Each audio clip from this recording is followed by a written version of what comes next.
Hello बच्चों, let's read the question. The question says arrange the following labeled hydrogen in decreasing order of acidity. तो हमको यहाँ पर hydrogens दिए हुए हैं, उनको हमें उनकी डिक्रीजिंग ऑर्डर ऑफ एसिडिटी में प्लेस करना है. तो इस क्वेश्चन का बच्चों हमारा की कॉन्सेप्ट रहेगा एसिडिटी. अब एसिडिटी अगर हम डिफाइन करें तो किसी भी एसिड की टेंडेंसी होती है to donate a proton. Tendency to donate a proton. Proton क्या रहते हैं हमारे H पॉजिटिव. ओके, अब ये किस किस पे डिपेंड करती है, लाइक किसके इनवर्सली प्रोपोर्शनल होती है, किसके डायरेक्टली प्रोपोर्शनल होती है. तो जब हम एसिडिक स्ट्रेंथ के बारे में बात करते हैं, हमारी एसिडिक स्ट्रेंथ डायरेक्टली प्रोपोर्शनल होती है इलेक्ट्रॉन विदड्रॉइंग ग्रुप्स के. इलेक्ट्रॉन विदड्रॉइंग ग्रुप्स के. एंड इनवर्सली प्रोपोर्शनल होती है हमारे इलेक्ट्रॉन डोनेटिंग ग्रुप्स के. एक चीज हमने ये पता कर ली यहां से. और क्या होता है इसमें, जैसे हमारा जो कॉन्जुगेट बेस बनता है, एसिडिक स्ट्रेंथ होती है हमारी,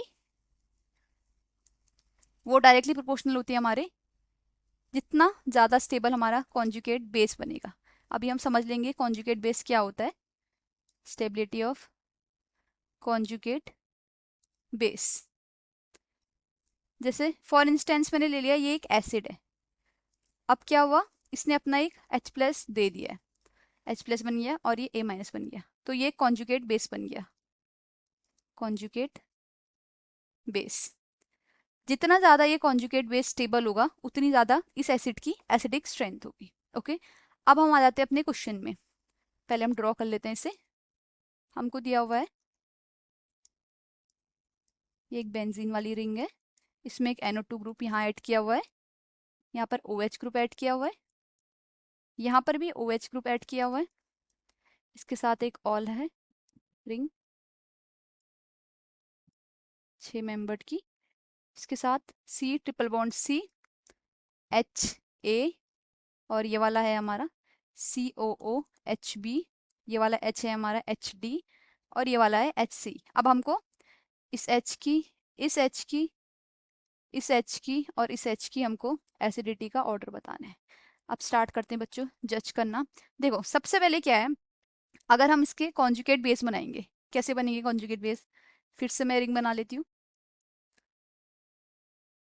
ये NO2 रहेगा. कॉन्जुगेट बेस तब बनते हैं जब हमारा हाइड्रोजन चले जाता है, तो इसका ये HD निकल चुका है तो ये O माइनस हो जाएगा.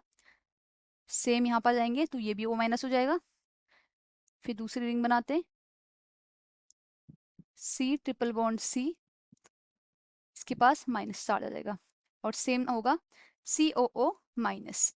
अभी हमने पीछे पढ़ा है जितना ज़्यादा हमारा कॉन्जुगेट बेस स्टेबल होगा उतनी ज़्यादा हमारी एसिडिक स्ट्रेंथ होगी. तो अब यहाँ पर देखो बच्चों, जो हम ये वाला देख रहे हैं ये हमारा कार्बोक्सिलेट आयन बना हुआ है.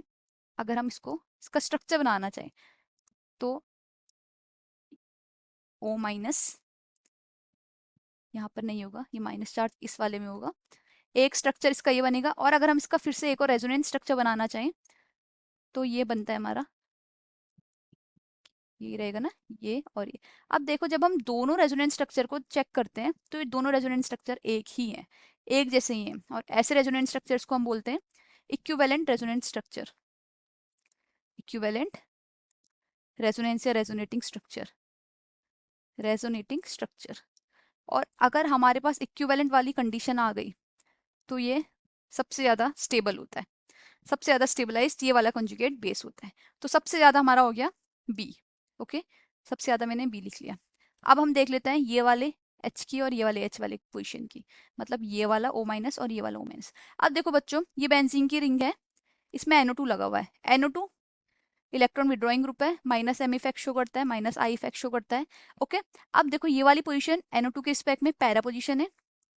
पैरा पोजीशन है तो क्या लगेगा, मीजोमेरिक इफेक्ट तो लगेगा ही लगेगा. तो इस वाली पोजीशन में NO2 का माइनस इफेक्ट लगेगा. ओके, सेम अब हम ये वाले इस वाले में चलो, ये वाली क्या है, ये मेटा पोजीशन है. और हमको एक चीज पता है कि मेटा पोजीशन पे मीजोमेरिक इफेक्ट नहीं लगता है, तो मीजोमेरिक इफेक्ट नहीं लगेगा तो इंडक्टिव इफेक्ट बच जाएगा. तो पे हमारा लगेगा इंडक्टिव इफेक्ट. अब हम माइनस एम और माइनस आई का जब कंपेरिजन करते हैं तो हमको पता है माइनस एम जो मीसोमेरिक इफेक्ट होता है वो ज़्यादा डोमिनेटिंग रहता है, तो minus M is more dominating than minus I. तो इसका मतलब माइनस एम वाला ज़्यादा एसिडिक स्ट्रेंथ शो करेगा। तो माइनस एम किस में लग रहा है, इस वाले में, तो ये हमारा एच सी से, तो इसके बाद हो जाएगा हमारा एच सी, उसके बाद हो जाएगा एच डी। ओके, अब देखो फाइनली बचा है एच ए। अब देखो होने को तो ये sp हाइब्रिडाइज है, C triple bond C carbon है, तो ये sp हाइब्रिडाइज है, इलेक्ट्रोनेगेटिव होता है, इलेक्ट्रोनेगेटिव होता है। बट क्योंकि हमने जो पहले के पढ़े, ये वाले पढ़े, डी और सी पढ़े, इसमें रेजोनेंस हो रही है ना, रेजोनेंस और माइनस आई और माइनस एम वाले इफेक्ट की वजह से क्या हो जा रहा है, ये वाले ज्यादा पावरफुल हो जाते हैं, और जबकि जो sp हाइब्रिडाइज कार्बन है जो इलेक्ट्रोनेगेटिव है ये कम हो जाता है। तो लास्ट में आ जाएगा हमारा एच ए। अब यहाँ पे बी लिखा हुआ है तो इसको हम एच बी लिख लेते हैं। ठीक है, तो ये हमारा ऑर्डर बन जाएगा एसिडिटी का। अब हम ऑप्शन चेक कर लेते हैं, बी सी डी ए होना चाहिए।